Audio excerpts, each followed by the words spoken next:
12 ദിവസം നീണ്ട രക്തച്ചൊരിച്ചിലുകൾക്ക് ശേഷമാണ് ഇറാനും ഇസ്രയേലും തമ്മിൽ വെടിനിർത്തൽ കരാർ ഉണ്ടാവുന്നത്.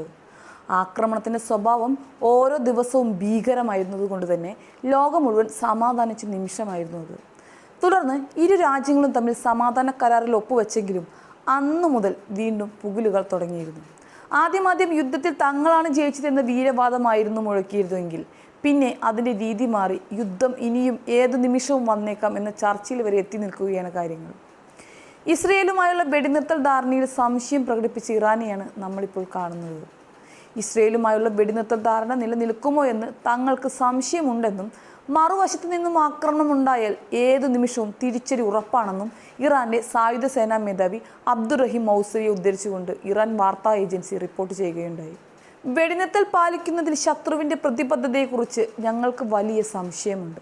ഇസ്രയേൽ ആക്രമണം തുടർന്നാൽ കൃത്യമായി തന്നെ തിരിച്ചടി ഉണ്ടാകുമെന്നും മൗസവി മുന്നറിയിപ്പ് നൽകുകയുണ്ടായി. സൗദി പ്രതിരോധ മന്ത്രി ഖാലിദ് ബിൻ സൽമാനുമായി നടത്തിയ ഫോൺ സംഭാഷണത്തിലാണ് മൗസവി ഇക്കാര്യം പറഞ്ഞത്. കഴിഞ്ഞ ചൊവ്വാഴ്ച പുലർച്ചെയാണ് ഇറാനും ഇസ്രയേലും തമ്മിൽ അമേരിക്കയുടെയും ഗൾഫ് രാജ്യങ്ങളുടെയും മധ്യസ്ഥതയിൽ വെടിനിർത്തൽ കരാറിൽ ഒപ്പിട്ടത്. ലോകത്തെ ഭീതിയിൽ നിർത്തിയ 2 ആഴ്ചത്തെ സംഘർഷമാണ് ഇതോടുകൂടി അവസാനിച്ചത്. അമേരിക്കൻ പ്രസിഡന്റ് ഡൊണാൾഡ് ട്രംപാണ് തൻ്റെ സമൂഹ മാധ്യമങ്ങളിലൂടെ വെടിനിർത്തൽ പ്രഖ്യാപനം ലോകത്തെ മുഴുവൻ അറിയിച്ചതും. ജൂൺ 13-നാണ് ഇറാൻ ഇസ്രയേൽ സംഘർഷം ആരംഭിച്ചത്. ഇസ്രയേലിൻ്റെ ആക്രമണത്തിൽ ഉന്നത സൈനിക ഉദ്യോഗസ്ഥരും ശാസ്ത്രജ്ഞരും കൊല്ലപ്പെട്ടിരുന്നു. അബ്ദുറഹീം മൗസവിയുടെ മുൻഗാമിയും കൊല്ലപ്പെട്ടവരിൽ ഉൾപ്പെടുന്നുണ്ട്. ഒടുവിൽ ഇറാന്റെ 3 ആണവ കേന്ദ്രങ്ങൾ തകർത്തുകൊണ്ട് അമേരിക്ക കൂടി യുദ്ധമുഖത്തേക്ക് വന്നതോടുകൂടി സംഘർഷം രൂക്ഷമാവുകയായിരുന്നു. അതോടുകൂടി ഖത്തറിലുള്ള US-ന്റെ വ്യോമതാവളം ലക്ഷ്യമാക്കി ഇറാൻ ആക്രമണം നടത്തുകയും സംഘർഷം ഗൾഫ് രാജ്യങ്ങളിലേക്കും വ്യാപിച്ചിരുന്നു.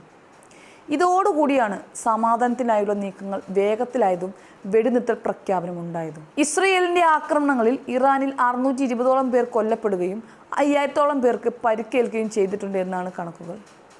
ഇറാന്റെ പ്രത്യാക്രമണത്തിൽ ഇസ്രയേലിലും കനത്ത നാശം തന്നെയാണ് ഉണ്ടായിട്ടുള്ളത്. തലസ്ഥാനമായ ടെല്ലവീവിലും ജെറുസലേമിലും നിരവധി കെട്ടിടങ്ങൾ തകർന്നു വീണിരുന്നു.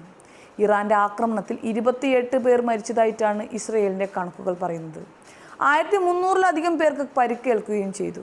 അതേസമയം വെടിനിർത്തൽ കരാർ പ്രാബല്യത്തിൽ വന്നെങ്കിലും തുടക്കത്തിൽ ഇരു രാജ്യങ്ങളും അത് ലംഘിച്ചിരുന്നു. എന്നാലും ഒരുവിധം സമാധാനപരമായിട്ടാണ് ഇപ്പോൾ കാര്യങ്ങൾ മുന്നോട്ട് പോകുന്നത്. പക്ഷേ വാക്കുകൾ കൊണ്ടുള്ള ഭീകരയുദ്ധം അമേരിക്കയും ഇറാനും ഇസ്രയേലും തമ്മിൽ ഇപ്പോഴും നടക്കുന്നു എന്നതിനുള്ള ഏറ്റവും വലിയ തെളിവാണിതെന്ന് പറയാതെ വയ്യ.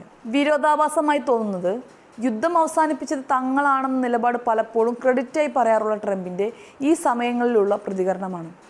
പലപ്പോഴും ഇറാനെ ചൊടിപ്പിച്ചുകൊണ്ടല്ലാതെ ട്രംപ് സംസാരിക്കാറില്ല എന്ന് വേണം പറയാൻ. ഇതൊക്കെ കൊണ്ട് തന്നെ ഏത് നിമിഷവും യുദ്ധം വീണ്ടും തുടങ്ങിയാക്കാവുന്ന ആശങ്കയിൽ തന്നെയാണ് ജനങ്ങളിപ്പോൾ.